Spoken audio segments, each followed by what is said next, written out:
নমস্কার বন্ধুরা, welcome to Bithi's kitchen. Bithi's কিচেনে সবাইকে স্বাগত। একঘেয়েমি পটল খেতে খেতে ভালো না লাগলে সম্পূর্ণ নিরামিষ এইভাবে একবার দই পটল খেয়ে দেখতে পারো। খেতে ভীষণ ভালো হয়। দই পটল তো আমরা বিভিন্ন রকমভাবে রান্না করি, কিন্তু আমি আজকে যেভাবে রান্নাটা করব এইভাবে একবার রান্না করে দেখতে পারো। এটা ভাত, ফ্রাইড রাইস, পোলাও, রুটি, পরোটা সব কিছুর সাথে ভীষণ ভালো লাগে। দেখে নেওয়া যাক আজকে দই পটলের রেসিপি। দই পটল করার জন্য এখানে আমি নিয়েছি পটল, আর পটলগুলো প্রথমে কেটে ধুয়ে পরিষ্কার করে নিয়েছি। দেখো, পটলগুলো আমি ঠিক এইরকমভাবে কেটে নিয়েছি। কিছুটা খোসা কিন্তু আমি পটলের গায়ে রেখে দিয়েছি, আর পটলের চারিদিকটা একটু একটু করে কাট লাগিয়ে নিয়েছি। এরকমভাবে পটলটা কাটলে পটলের মধ্যে তেল মশলা ভালোভাবে ঢুকে যাবে। পটল ভাজার জন্য এখানে আমি নিয়েছি রিফাইন অয়েল, আর তোমরা এখানে চাইলে সর্ষের তেলেও কিন্তু করতে পারো। তেলটা ভালোভাবে গরম করে নিতে হবে।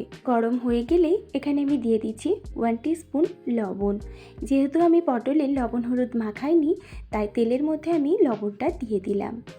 আর হলুদ আমি এখানে ব্যবহার করছি না, শুধু লবণ দিয়ে এখানে আমি ভেজে নিচ্ছি। আর গ্যাসের ফ্লেমটা মিডিয়াম টু হাইতে রেখেছি। মিডিয়াম টু হাই ফ্লেমে পটলটা ভাজা হতে থাক। অন্যদিকে পটলের জন্য আমি কিছু মশলা রেডি করে নেব। এখানে নিয়েছি কাঁচা পাকা লঙ্কা, আদা, জিরে আর গোলমরিচ। এগুলোর মিহি একটা পেস্ট করে নিয়েছি। আর পটলের মধ্যে যেটা মেন উপকরণ সেটা হলো টক দই। 100 গ্রাম মতো টক দই আমি নিয়েছি। আর নিয়েছি 4 টেবিল চামচ পরিমাণ টমেটো সস। অন্যদিকে পটলগুলোও কিন্তু ভালোভাবে ভাজা হচ্ছে। আর এখানে বলে রাখি, পটলগুলো ভাজার সময় কিন্তু 70 থেকে 80% মতো ভেজে নিতে হবে, তাহলে রান্নার সময় খুব বেশি কিন্তু টাইম লাগবে না। আর পটলগুলো খেতে হবে খুবই সুন্দর। পটলগুলো দেখো ভালো করে ভাজা হয়ে গেছে। আর এখানে যেহেতু আমি হলুদ ছাড়া ভেজেছি, তাই কিন্তু কালারটা অতটা ভালোভাবে বোঝা যাচ্ছে না, কিন্তু পটলগুলো খুব সুন্দরভাবে ভাজা হয়ে গেছে আর একদম নরমও হয়ে গেছে। এবার এক এক করে তেল থেকে আমি তুলে নিচ্ছি। এদিকে দেখো, আমি যে টক দইটা ব্যবহার করব পটলের জন্য, সেই দইয়ের মধ্যে আমি এখানে একটু জায়ফল অ্যাড করে দেব। এখানে আমি গ্রেটারের সাহায্যে জায়ফলটা গুঁড়ো করে নিয়েছি, আর অর্ধেকটা জায়ফল আমি এখানে ব্যবহার করেছি। দিয়ে দইয়ের সাথে ভালো করে মিশিয়ে নিচ্ছি। আর এই দই পটলের রেসিপিতে এরকমভাবে জায়ফলটা দিলে দই পটলের ফ্লেভারটা ভীষণ সুন্দর হয়। দেখো, এবার পটলের ওই তেলের মধ্যে আমি ফোড়নে দিয়ে দিলাম সামান্য একটু কালো জিরে, আর দিয়ে দেব বেটে রাখা মশলার পেস্ট, আদা, কাঁচা লঙ্কা, গোলমরিচ আর জিরে। এবার এই মশলাটাকে খুব ভালোভাবে কিন্তু কষিয়ে নিতে হবে। আর দিয়ে দিলাম সামান্য একটু বাটি ধোয়া জল। এবার এই মশলাটা খুব সুন্দরভাবে আমি কষিয়ে নেব, যতক্ষণ না পর্যন্ত সব কিছু থেকে কাঁচা গন্ধটা চলে না যায়। দেখো, মশলাটা খুব সুন্দরভাবে আমি কষিয়ে নিচ্ছি, আর মশলা থেকে কিন্তু তেলও আস্তে আস্তে ছেড়ে আসবে।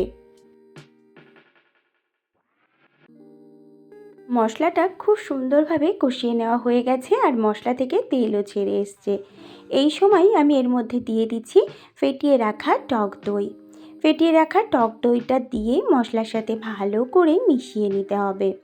এই সময় গ্যাসের ফ্লেমটা একদম লোতে রাখবো। আর দিয়ে দিলাম টমেটো সস। এবার সমস্ত কিছু খুব ভালোভাবে কিন্তু কষিয়ে নিতে হবে।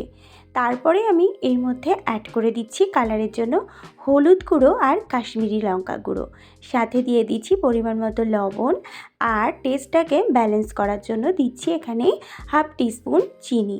চিনিটা কিন্তু অবশ্যই দিতে হবে, নিরামিষ যেহেতু রান্না, আর চিনিটা দিলে এর টেস্টটা কিন্তু ভালো আসবে।